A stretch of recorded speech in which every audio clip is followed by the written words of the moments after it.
السلام علیکم ورحمۃ اللہ وبرکاتہ۔ الحمد للہ رب العالمین والعاقبۃ للمتقین والصلاة والسلام علی اشرف الانبیاء والمرسلین وعلی آلہ وصحبہ اجمعین، اما بعد، قد قال اللہ تبارک وتعالی فی القرآن المجید والفرقان الحمید، اعوذ باللہ من الشیطان الرجیم، بسم اللہ الرحمن الرحیم، قل من حرم زینۃ اللہ التی اخرج لعباده والطیبات من الرزق قل هی للذین آمنوا فی الحیاۃ الدنیا خالصۃ یوم القیامہ کذالک نفصل الآیات لقوم یعلمون۔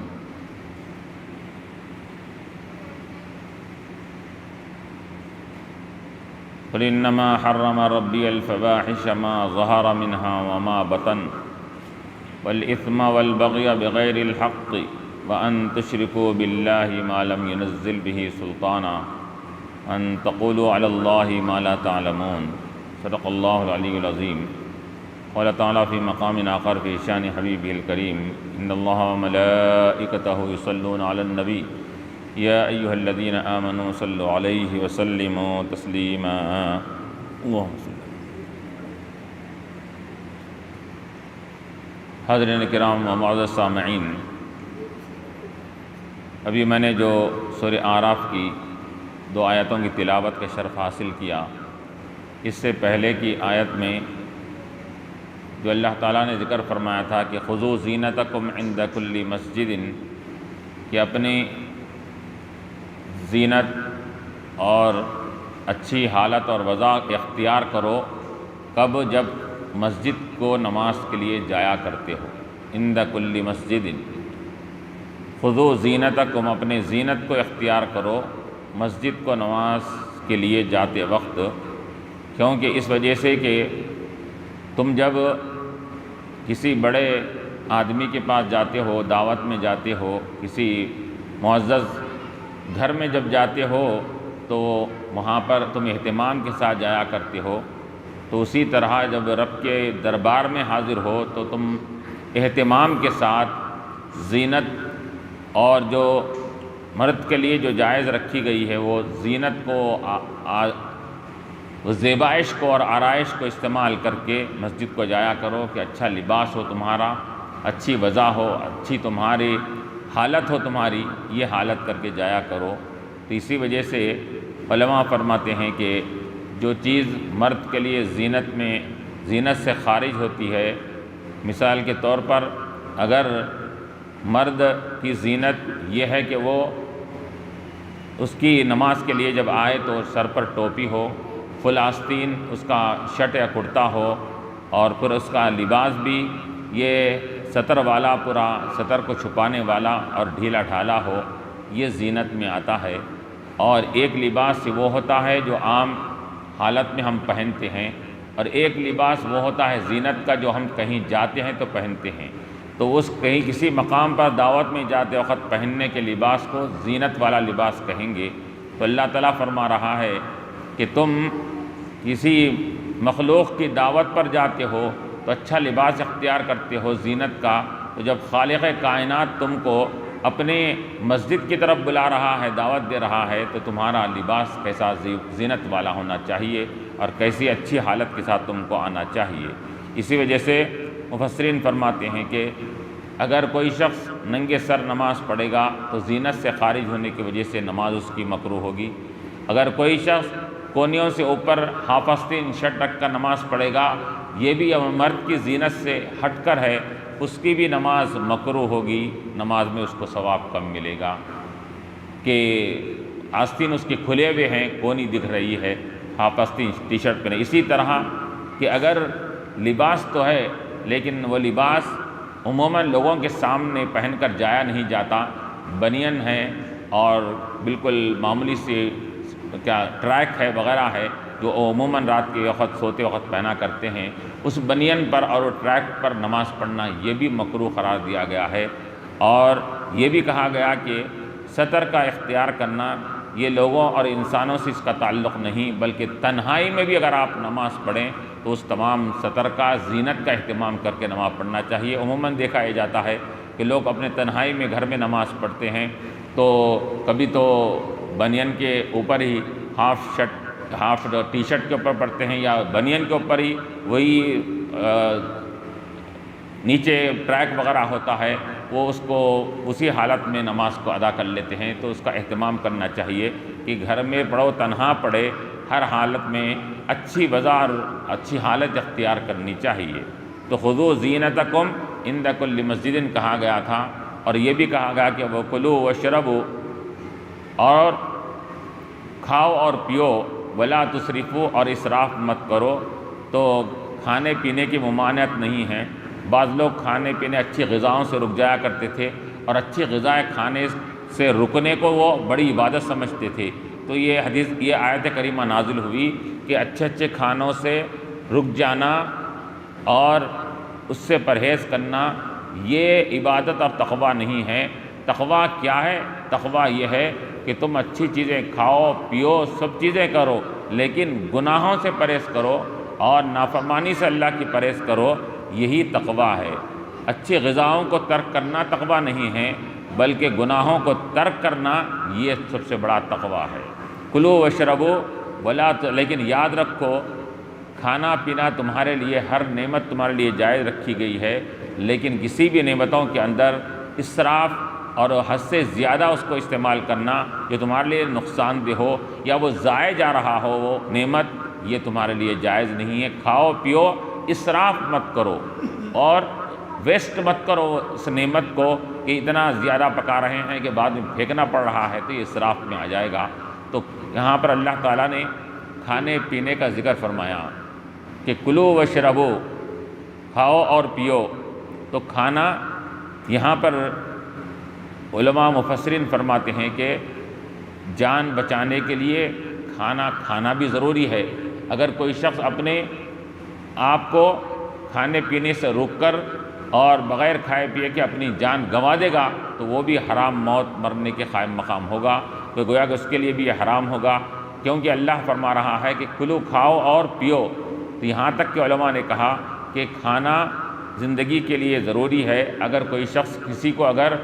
حلال غذا اگر نہیں مل رہی ہے، ایک دن دو دن گزر گیا، تیسرے دن بھی اس کو حلال غذا نہیں مل رہی ہے، تو حرام غذا سے بھی اپنے پیٹ کو اتنا پیٹ کو بھر سکتا ہے جس سے اس کی جان بچ جائے۔ حرام کھانے کی بھی اجازت دی گئی ہے۔ پینے کے تعلق سے بھی کہا گیا کہ وشربو جو کہا گیا اس کے اندر کہ اگر حالانکہ یہ شراب پینا حرام ہے، افیون گانجا حرام ہے، لیکن علماء نے فرمایا کہ اگر کسی کے حلق میں کوئی چیز اٹک گئی اور وہ اس کو پینے کے لیے پانی وغیرہ موجود وہاں پر نہیں ہے اور اس کی کہیں جان جانے کا خطرہ پڑ گیا ہے، تو ایسے وقت میں شراب کا گھٹ لے کر وہ حلق میں اٹکی ہوئی چیز کو بھی وہ اندر کر سکتا ہے جان بچانے کے لیے۔ تو اللہ تعالیٰ نے جان بچانے کے لیے حرام غذا کو بھی حلال کر دیا، حرام شراب کو بھی اللہ تعالیٰ نے وقتی طور پر حلال فرما دیا۔ تو اللہ فرما رہا ہے کہ تم اعلیٰ نعمتوں سے، اچھی غذاؤں سے پرہیز کرنا یہ کمال اور تقویٰ نہیں ہے۔ کلوا واشربوا، کھاؤ اور پیو اور ہماری نعمتوں کا شکر بجا لاؤ، لیکن ولا تسرفوا، کہ اسراف مت کرو، فضول خرچی مت کرو، فضول کھانے اور پینے کی چیزوں کو ضائع ہونے مت دو، انہ لا يحب المسرفین۔ تو یہ کہا گیا کہ اللہ تبارک و تعالیٰ اسراف کرنے والوں کو، فضول خرچی یا بے دریغ طریقے سے یہ پیسہ اور نعمتوں کو لٹانے اور بہانے والوں کو اللہ تعالیٰ پسند نہیں فرماتا۔ اگر آپ،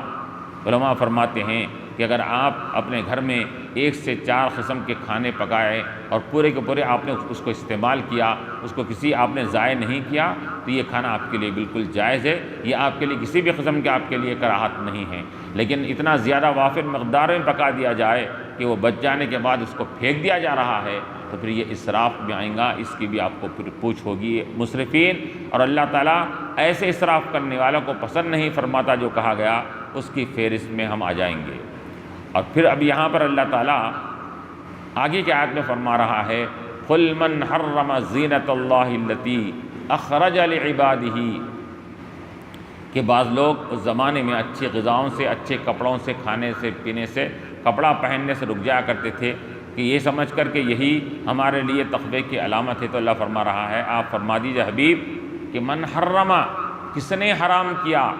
زینت اللہ، اللہ کی زینت کو، جو اللہ نے بندوں کے لیے زینت بنائی رکھی ہے، وہ خواہ لباس کے اعتبار سے ہو یا کسی اور طریقے سے، اللہ کی زینت کو کس نے حرام کیا، اخرج لعبادہ، وہ زینت کی چیزیں، وہ لباس، وہ غذائیں جو اللہ نے اپنے بندوں کے لیے نکالا ہے، اخرج لعبادہ،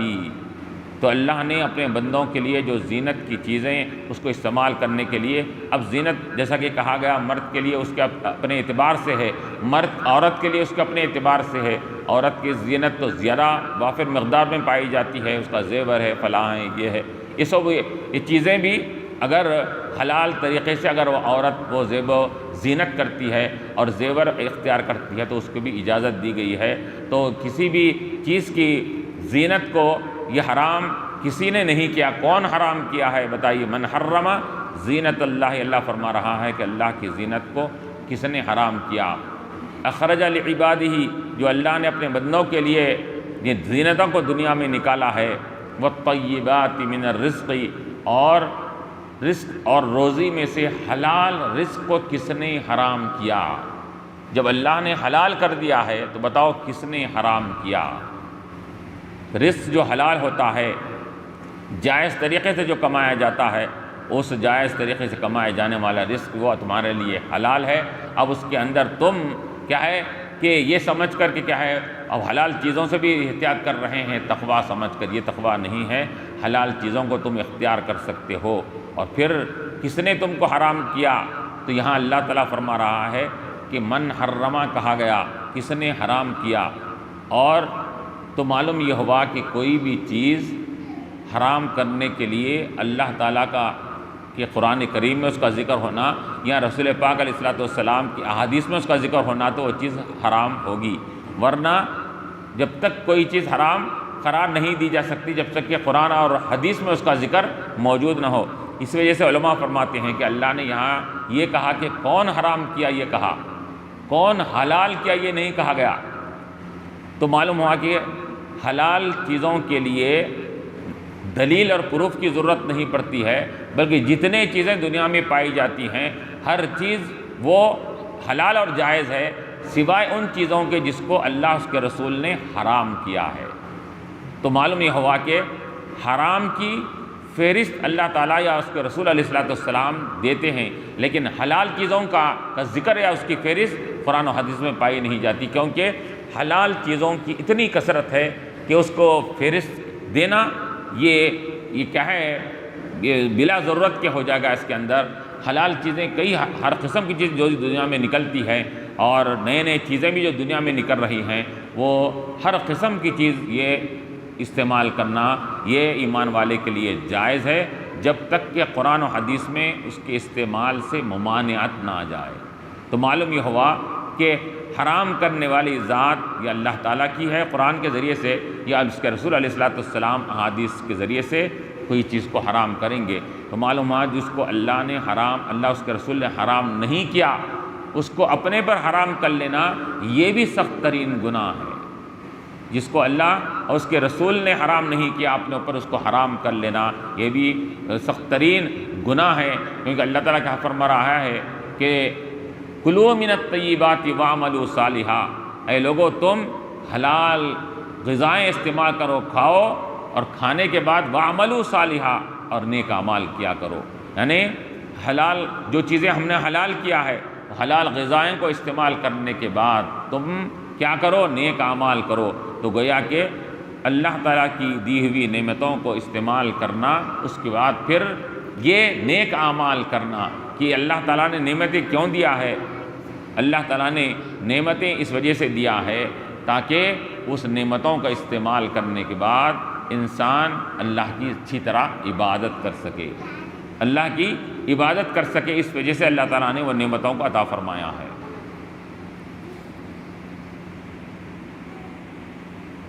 تو نعمتیں جو دی گئی ہے انسانوں کو، وہ نعمتوں کے دیے جانے کی وجہ یہ بتائی گئی ہے کہ ایمان والوں کو نعمتیں دی گئی ہے تاکہ وہ اس نعمتوں کو کھا کر اللہ کی اچھی عبادت کر سکے۔ اس لیے اللہ تعالیٰ نے کیا فرمایا حلال چیزیں کھاؤ،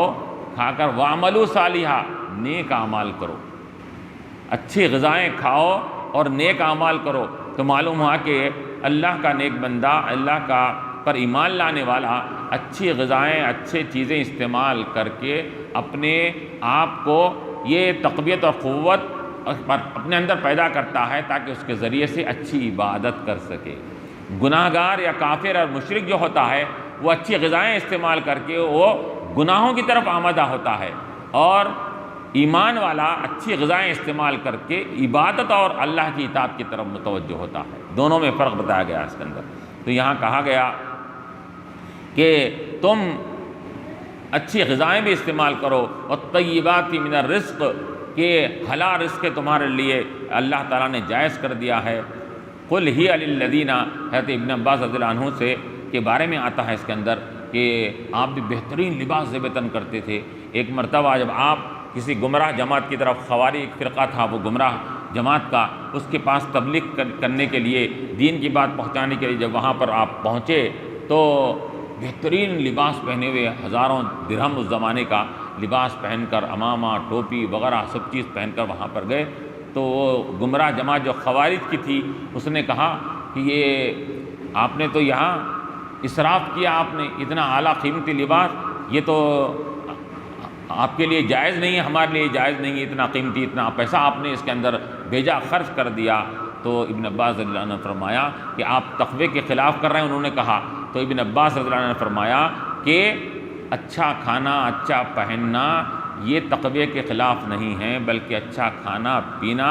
اور اس کے بعد اللہ تعالیٰ کی نافرمانی، گناہوں سے بچنا، یہ تقوی ہے۔ بہترین غذاؤں اور لباس سے بچنے کا نام تقوی نہیں ہے، بلکہ نافرمانی اور معصیت اللہ کے منع کردہ چیزوں سے بچنے کا نام تقوی ہے اس کے اندر۔ تو تقوی یہاں بتلا دیا گیا اس کے اندر۔ تو اس وجہ سے ہمارے اکابر کے بارے میں آتا ہے، وہ اعلیٰ سے اعلیٰ لباس زیبتن کیا کرتے تھے ہمارے اکابر، وہ اللہ کی نعمت کا شکریہ کے طور پر کہ وہ نعمتیں اپنے اوپر استعمال کرتے تھے، بہترین لباس، بہترین چادر استعمال کرتے تھے تاکہ وہ اللہ نے جو ان کو نعمتیں عطا فرمائی ہے وہ نعمتوں کا اظہار ہو سکے، اس کے استعمال بھی کرتے تھے، اس کا شکر بھی بجا لایا کرتے تھے۔ تو اللہ تعالیٰ فرما رہا ہے کہ والطیبات من الرزق قل ہی للذین آمنوا فی الحیات الدنیا، یہ سب نعمتیں جو ہم نے تم کو عطا فرمائی ہے، پاک اور حلال غذائیں، یہ سب کے سب کس کے لیے ہے؟ قل ہی للذین آمنوا، یہ سب نعمتیں ایمان والوں کے لیے ہم نے دنیا میں بنائی ہیں۔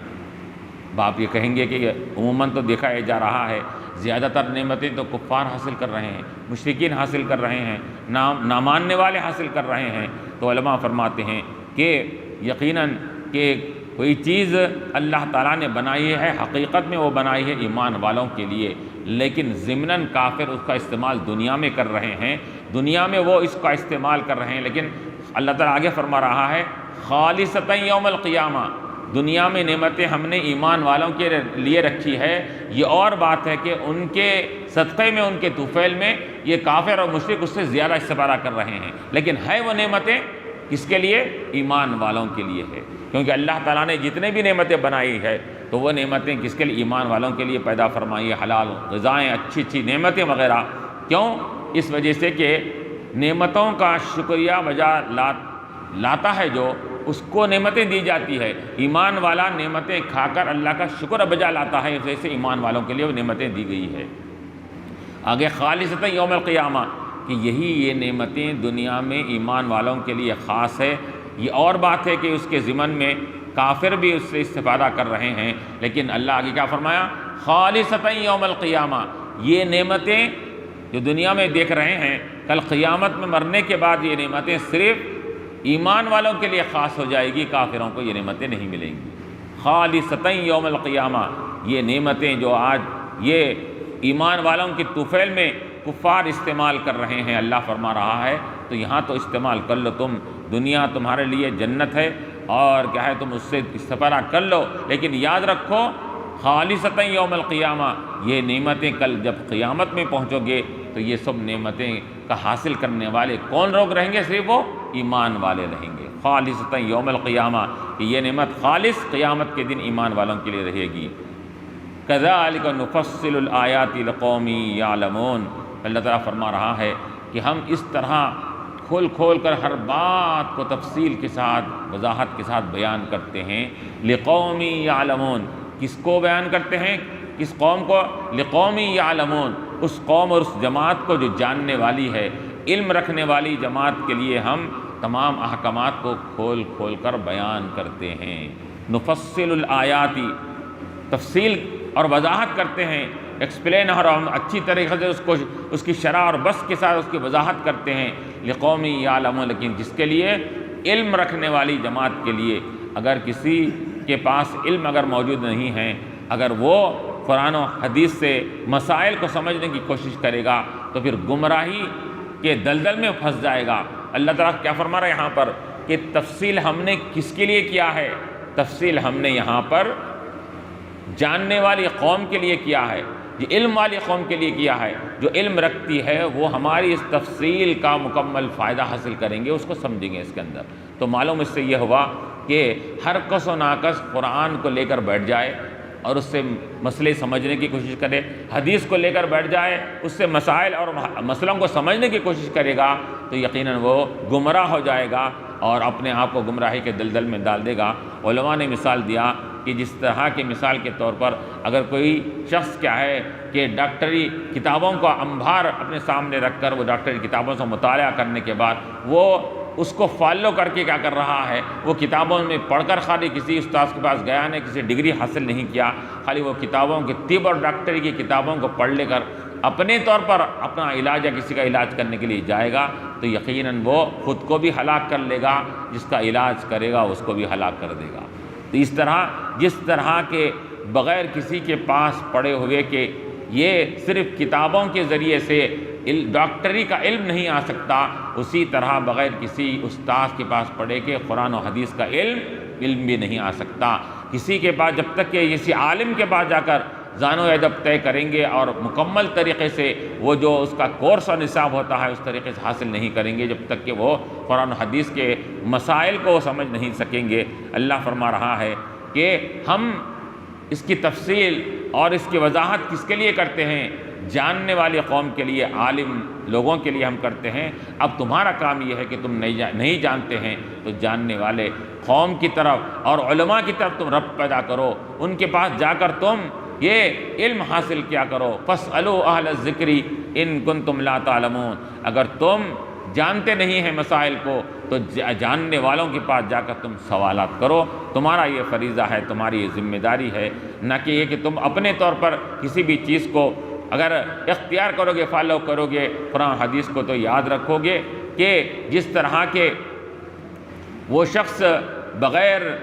ڈاکٹری حاصل کی گئی کتابوں کے ذریعے سے علاج کرے گا تو ہلاک ہو جائے گا، تو اسی طرح یہاں پر تمہارا ایمان ہلاک ہو جائے گا۔ یہاں پر اگر تم قرآن و حدیث کو اپنے بلبوتے پر سمجھنے کی کوشش کرو گے، بغیر علماء کے ذریعے کے، علماء کا سہارا لیے بغیر خود سمجھنے کی کوشش کرو گے تو تم بھی اپنے آپ کو، اپنے ایمان کو برباد کر لو گے، ہلاک کر لو گے۔ تو تمہارا کام یہ ہے کہ اگر تم عوام الناس ہے تو تمہارا کام یہ ہے کہ تم کسی بھی مسئلے میں اپنے رائے کو وہاں لگائے بغیر علماء سے ربط پیدا کر کے، علماء سے اس کا استفسار کر کے، سوال کر کے، اس کے تعلق سے اچھی طرح تشفی بخش ان سے جواب حاصل کر کے مطمئن ہو جائیں۔ اور اللہ نے فرمایا کہ اگر تم نہیں جانتے تو جاننے والوں سے سوال کرو تاکہ تم کو صحیح معلومات ہو، اور جب صحیح معلومات تم کو حاصل ہوں گے عالم آدمی سے تو تم اس پر عمل کرنا بھی تمہارے لیے آسان ہو جائے گا۔ وآخر دعوانا الحمد للہ رب العالمین۔